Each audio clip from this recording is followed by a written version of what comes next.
Hello and welcome to your tutorial on how to create a student profile in Unique Learning Systems. So as you can see, you're currently on the teacher dashboard. To access the teacher dashboard at any time, you just go to Menu, Unique Learning Systems, and select Teacher Dashboard. So today we're going to go to the Students tab. And here you're going to find my sample student 1. And we're going to click on that sample student. All right, from here, we're going to go to Settings, and then we're going to go to Solution Settings. Select Unique Learning Systems, and then here is where you are going to fill out the student profile. All right, right now I have them categorized as maximum support, and I did that based on the description that ULS gives me for what maximum support is. You can also figure out where they fall by filling out a profile, and we're going to do that now. So click on the button that says Fill Out Profile Now. Now this is a teacher assessment, so you are going to be taking this based off of what you know of the student. So this is not something that's going to be taken by the student. So you select Create New Profile. You can do this for self-help skills too. But today we're going to be doing it for the K-12 student learning to figure out what their differentiation level is, or differentiated level.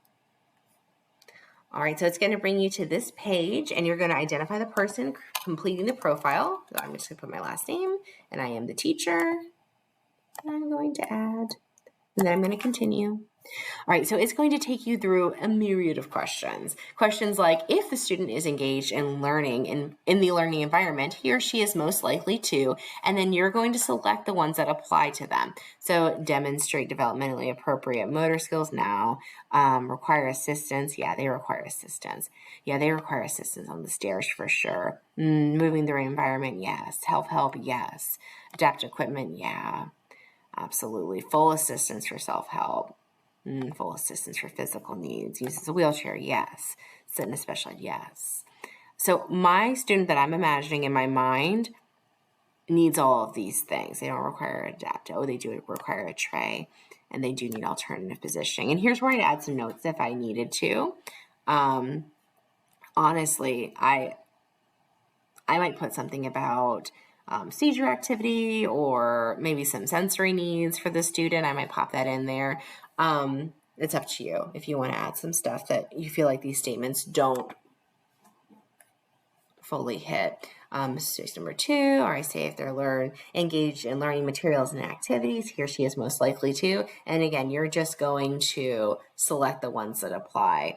No, yeah, they require high tech. Yeah, they require low tech too. Completely modified. Yeah, full assistance, yes. Oh yeah, definitely assistance in self-help and comprehensive modifications. Yeah, absolutely. All right, let's see. Most likely to view text. No, I don't think so. No, not glasses. Definitely preferential seating. Definitely large print. High contrast, yes.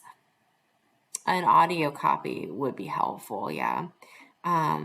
No. Yeah, definitely requires tools to access, tactile. Yep, speech to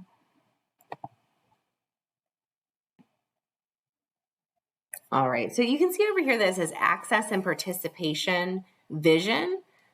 We know that these are vision related questions based on, this is auditory related. Okay, let's see. No, in my mind, they are definitely require preferential seating.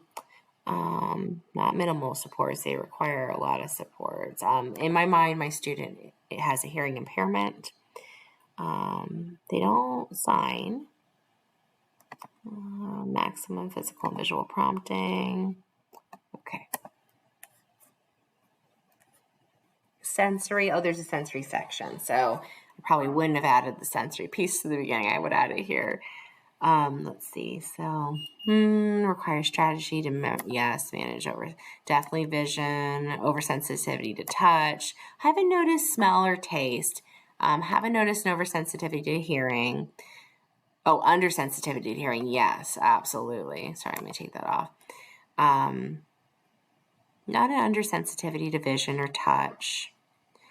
Oh, and this is like, like I said, this is my imaginary student, but of course we can't make a fully imaginary student. So I'm trying to think of the student in my mind as I'm filling this out. Let's see, as far as communication skills, my student is a nonverbal communicator.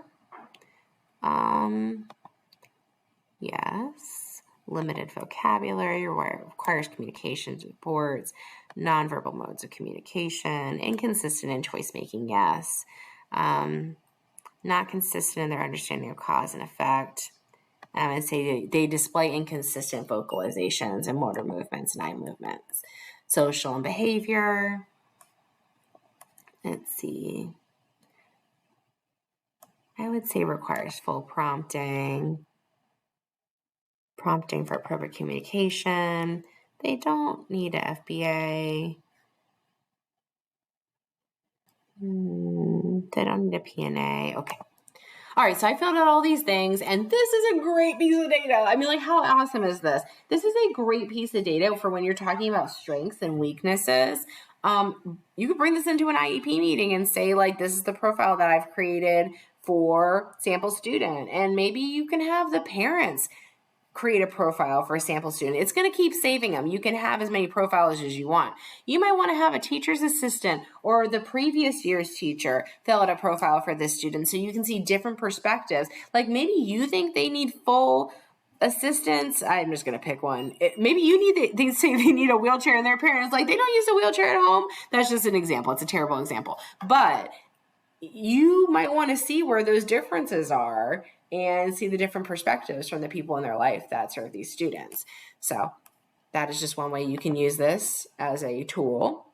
And then this one is the academic. So that was more of the physical, sensory, vision, that type of thing. And then you're going to fill out this profile, which is the student learning. And this one is a little bit longer. But the thing about this one is I'm pretty sure throughout it only lets you select one. So when the student is presented with a list of unfamiliar but decodable words, he or she, I'm going to say displays no response to word activities. High frequency sight words. I'm going to say shows. I'm thinking about a particular student in my mind and they don't really attend to text. List of words or passages, the words that convey meaning in a text. He or she is more likely to. Obviously, this is going to be different for every student, but I'm going to come in here and I'm just going to make some quick selections so we can take a look about what this profile is going to look like after we're done. And obviously this is going to be different for every student. But think of this as a big personality test that's going to determine what level your student falls into. So if you're not sure and you're sitting here like, well, I don't know if they're level 1 or level 2, take this assessment. Take this and it will help you categorize your student into their differentiated level. I mean, take it anyway. Take it anyway because it's a piece of data that concretely shows their abilities and skills. And then you will have this document that you can update at any time. You can create a new one at any time and keep a log and show some growth. Like maybe you fill one out this year and next year you see that they're gaining independence. That's great. You have data to support that. You have data to support that whatever you're doing in the classroom or whatever the educational environment is supporting through speech or PT or OT, whatever it may be, or vision or hearing, that it's effective because we're seeing greater levels of independence. And you might not see that from year to year, but you might see that over the course of 3 years.